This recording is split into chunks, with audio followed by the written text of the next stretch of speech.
Selamat siang, Priscilla. Apa kabar? Uh, very good, John. Baik sekali. In this situation, I'm doing excellent. Thank God. Oke, boleh perkenalkan diri. Nama saya Priscilla Sunda Santoso. People often call me Leah. Saya pengacara imigrasi. Pada saat ini saya praktek di New York. I've been practicing for about 18 years. 18 tahun ya. Dengan kejadian COVID-19, bagaimana situasi imigrasi right now? Oke, saya akan menjawab itu dua part ya. Yang pertama, secara global imigrasi di Amerika saja karena I'm only licensed to practice in states. Dan yang kedua, saya bicara secara khusus di New York. Kalau secara umum di Amerika itu kita melihat ya sejak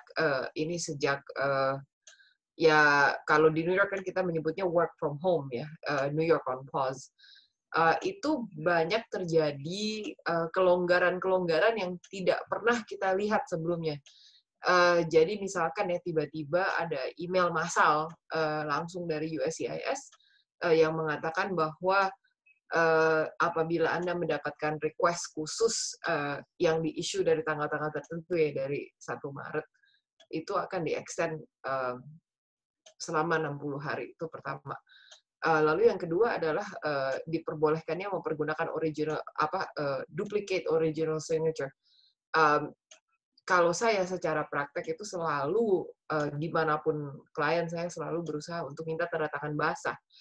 Mau pakai pos ya saya usahakan minta pakai pos, tapi kalau sekarang itu bisa pakai duplicate original signature. Jadi yang kita lakukan itu misalkan ya kita meng-email formulir itu ke klien, lalu setelah itu klien print tanda tangan lalu kirim kembali, itu satu.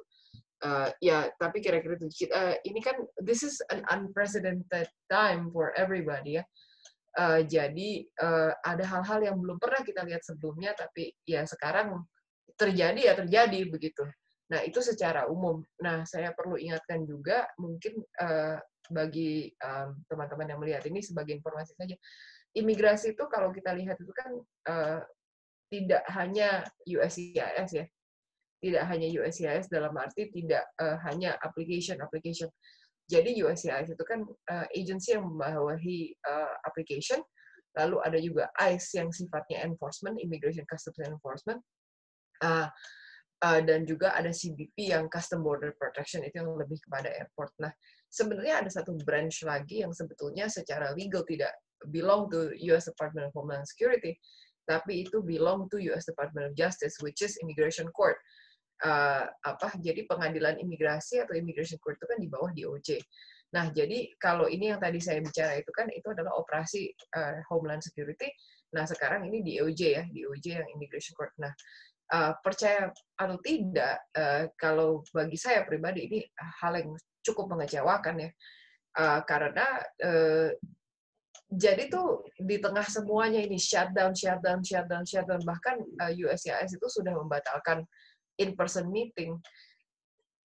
Yang terakhir close adalah Immigration Court.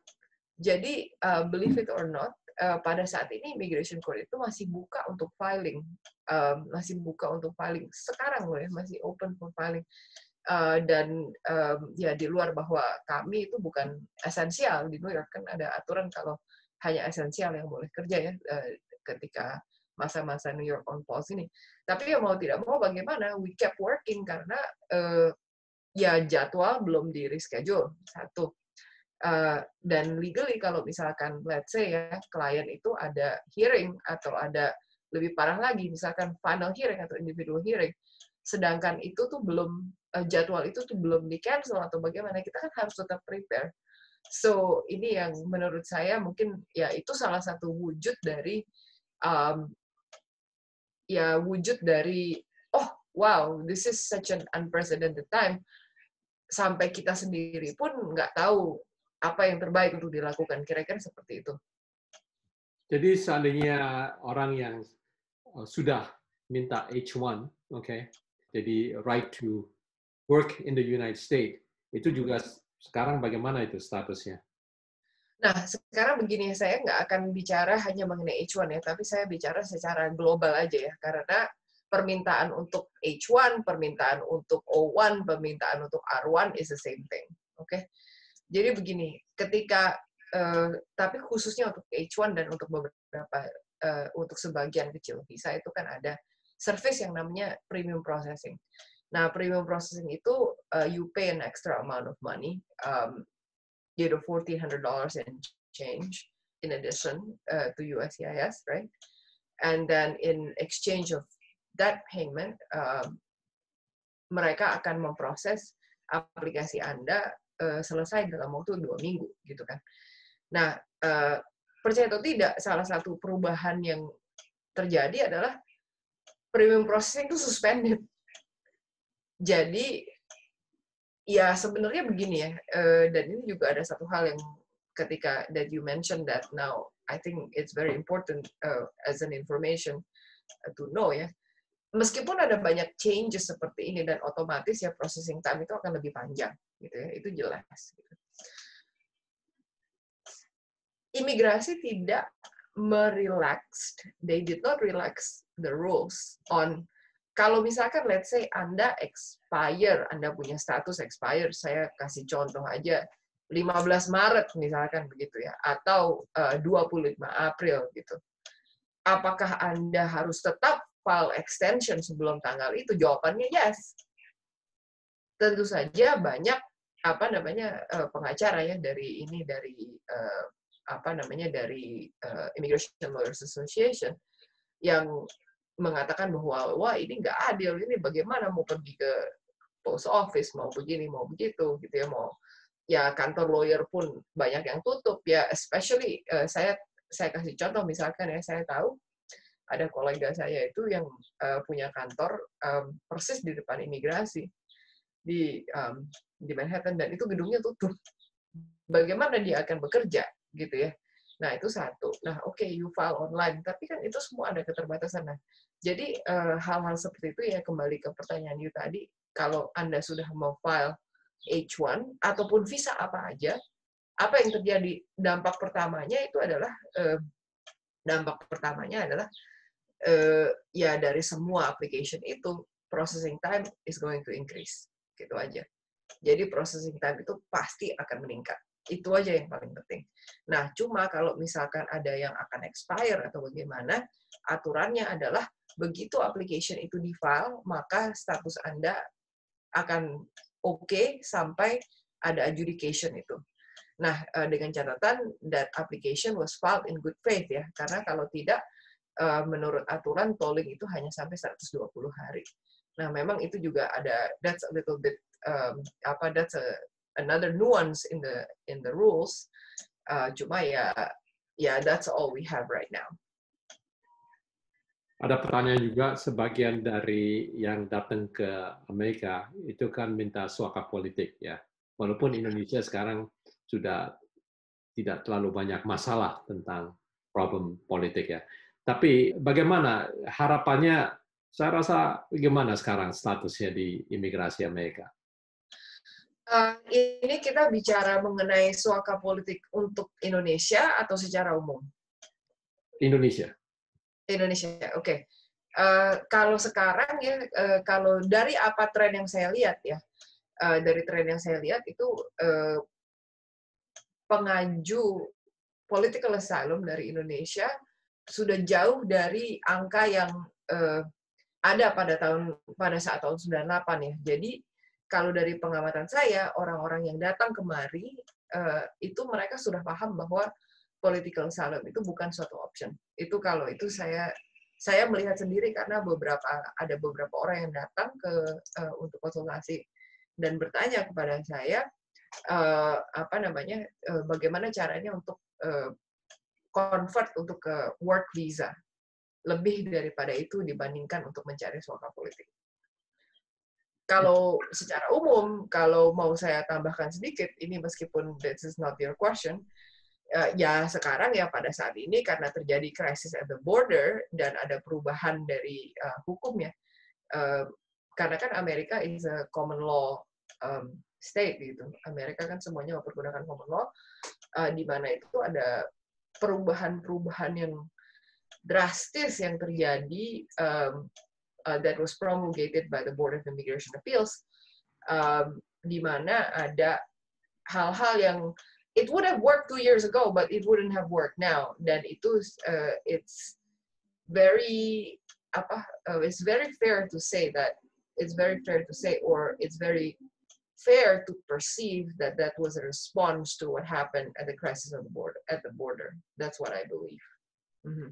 Untuk masyarakat Indonesia di Amerika yang ada deportation notice dengan keadaan sekarang COVID-19. Yeah. Can you tell me more what their status is, or is there any enforcement? Okay. Nah, ini kemarin itu waktu kita ada pertemuan terbatas ya bersama KJRI, hal ini juga sempat dibahas gitu.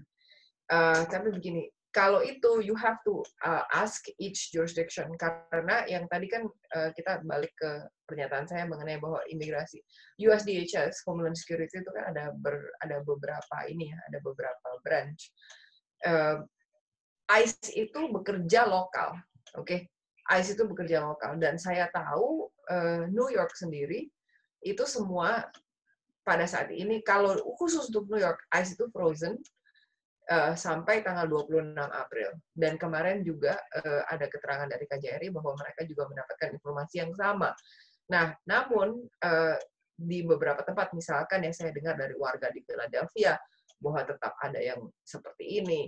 Nah, misalkan kalau, let's say ya, dari state lain, misalkan New Hampshire, atau Seattle, atau bahkan negara-negara bagian yang angkanya tidak separah New York, yang pasti jelas tidak separah New York, I would expect that it would continue, they would continue to work ya, meskipun kalau kalau itu kita harus lihat dari state by state basis gitu.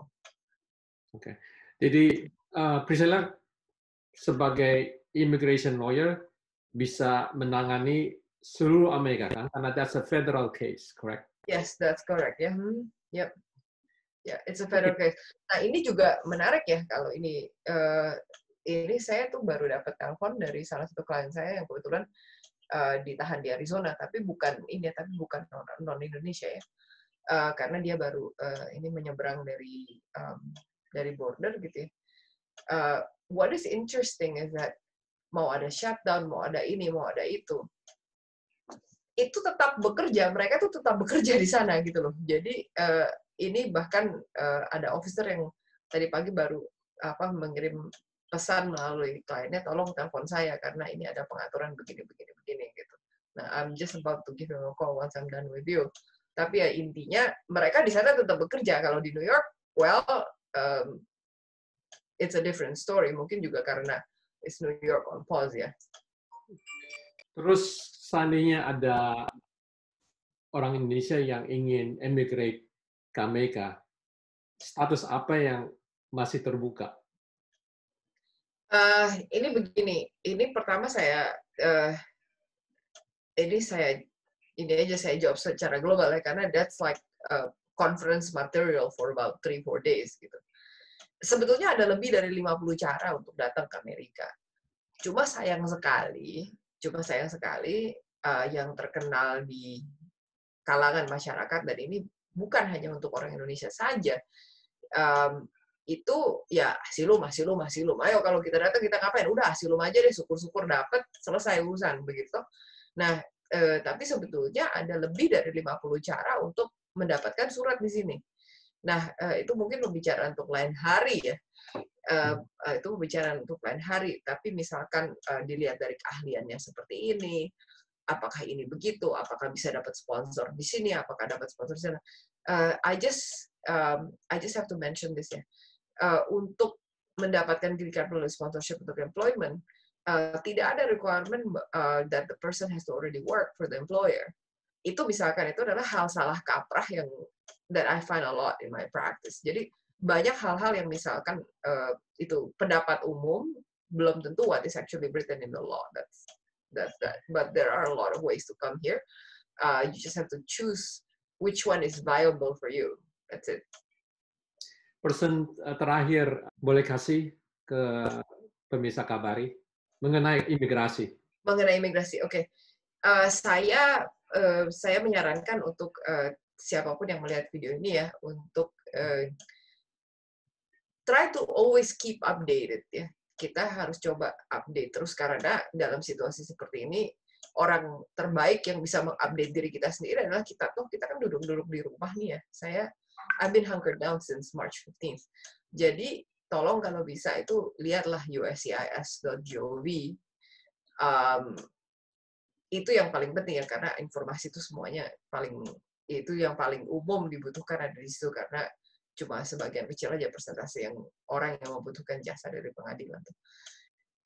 Jadi kalau misalkan Anda lihat uscis.gov, just make sure you follow the information as much as you can, dan don't fall for a scam. Itu aja yang paling penting sih kalau menurut saya, dan mari kita semua sama-sama berdoa supaya dilindungi dan diluputkan dari wabah ini ya.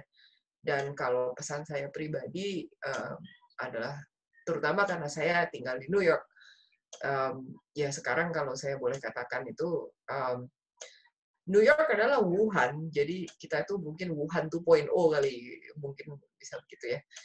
Saya sendiri juga dalam situasi yang agak sulit ya, bukan sulit ya, tapi lebih tepat secara pribadi juga, this is not a walk in the park. Suami saya itu nyangkut di Jakarta, nyangkutnya dalam arti ketika beliau mau kembali ke sini, saya udah nggak kasih dia terbang lagi, karena takut toh kalau misalkan terjadi apa-apa dalam perjalanan, seperti itu. Jadi, I've been sitting here, working from home gitu ya. Tapi despite all those, kita harus bisa buktikan ke dunia bahwa we are survivors, itu satu. Dan yang kedua, kita harus bisa menjadi kekuatan positif bagi orang lain. Ini bukan waktunya untuk apa sih ya, pengen eksis, iri, dengki, ya perasaan-perasaan yang jelek, ya pokoknya gitulah, cemburu, jealous-jealousan, gosip-gosipan yang itu, aduh udah deh nggak usah yang bagian-bagian situ. Kita harus bagaimana supaya kita itu menjadi kekuatan positif bagi orang lain. Itu ya bagi diri kita sendiri jelas ya. Tapi yang seperti itu hilangkan semua itu. Saya baru kemarin ini ngomong sama salah seorang teman yang di New York begini. Nggak habis pikir itu ya, orang kok masih bisa keluarin hoax di zaman seperti ini. People are worried about their lives. Gitu ya. People worry about kehidupan. Kita nggak tahu bulan depan ini akan jadi apa gitu loh. Tapi orang masih aja keluarin hoax. Aduh ampun. Nggak, tapi ya sudah, itu kan saya juga nggak mau terlalu mikirin orang. Karena kan biarlah kita tetap menjadi garam dunia, kita jadi kekuatan positif bagi orang lain dan juga bagi diri kita sendiri. Jangan lupa minum vitamin, and terus kita berdoa supaya kita secara pribadi dan keluarga kita juga teman-teman diluputkan dari bencana. Priscilla juga involved di Amerika Bersatu. Boleh ceritakan sedikit tentang Amerika Bersatu? Waduh, oke. Nah, ini saya kebetulan, ini saya cerita singkat aja ya. Jadi, kira-kira begini. Jadi, setahun yang lalu ketika ada pemilihan presiden, kebetulan karena suami saya itu kan masih menjabat di Indonesia. Beliau tuh komisioner di Departemen Hukum dan HAM.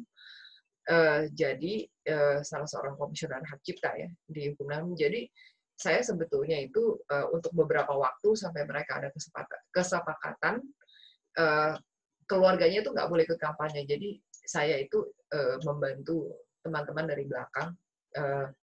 Ya gimana, karena saya juga kan nggak mau terjadi konflik of interest ya. Lalu ketika akhirnya sudah sampai di titik akhir, diputuskan kalau oke, silahkan gitu, silahkan menyuarakan pendapat Anda secara terbuka seperti itu. Jadi itu. Nah lalu setelah itu, karena pada saat itu terjadi banyak gesekan di bawah, relawan-relawan yang ya saling klaim ini ya itulah nggak begitu. Nah, maka dari situ pada saat itu kebetulan Washington DC, New York dan juga Los Angeles 3 daerah besar, lalu daerah berikut yang masuk itu adalah Houston.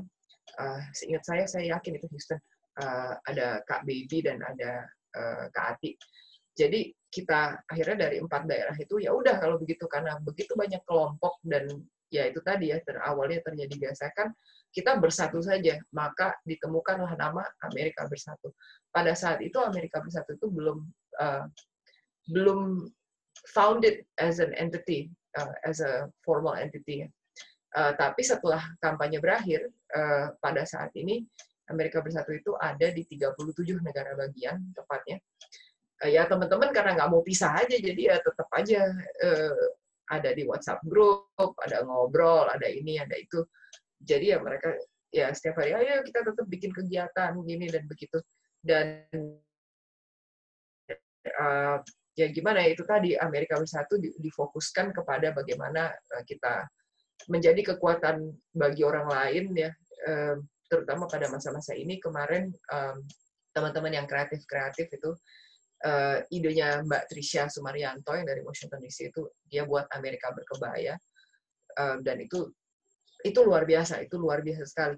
Itu sampai terakhir itu popular vote yang untuk memilih kontestan favorit itu hampir 800 orang, dan sebelumnya ada berpacu dalam melodi secara virtual.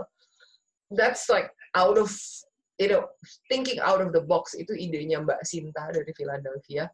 Jadi ya Amerika Bersatu itu sekarang statusnya apa ya? Statusnya adalah organization yang incorporated secara legal di New York. Kebetulannya di rumah orang tua saya di New York, Ibu Ari Hamid dan Pak Syaiful Hamid. Jadi itu Bapak dan Ibu Hamid itu yang dituakan di sini bersama Pak Suko Prasetyo juga. Jadi kita founded organization ini, dan kita fokus kepada effort untuk mempersatukan warga Indonesia di mana saja. Bagi yang mau ikut kegiatan silakan, it's open for all. Dan kita juga menjalin banyak kerjasama dengan organisasi-organisasi lokal. Jadi kita nggak membawahi organisasi lokal ya, tapi maksudnya kita menjalin kemitraan gitu. Bagaimana supaya kita semua bisa membuat joint project yang keren, intinya begitu. Untuk ya itu tadi, semuanya kan kita ini semuanya cinta Indonesia ya, kita semua tuh diaspora Indonesia yang tinggal di luar negeri, jadi itu adalah mungkin tempat untuk berekspresi secara sebebas-bebasnya dan seluas-luasnya, dan kita mengusahakan supaya kita bisa jadi duta-duta budaya ya, dan duta-duta hal lain lagi selain juga menjadi resource bagi sesama warga Indonesia di sini. Baik, Priscilla, terima kasih untuk memberi banyak informasi hari ini. Sampai kita berjumpa lagi. Jangan lupa lihat uscis.gov ya. Dan oh ya, satu lagi, kalau misalkan mau follow Instagram Amerika Bersatu, bisa @amerikabersatu atau Facebook di Amerika Bersatu. Terima kasih. Thank you.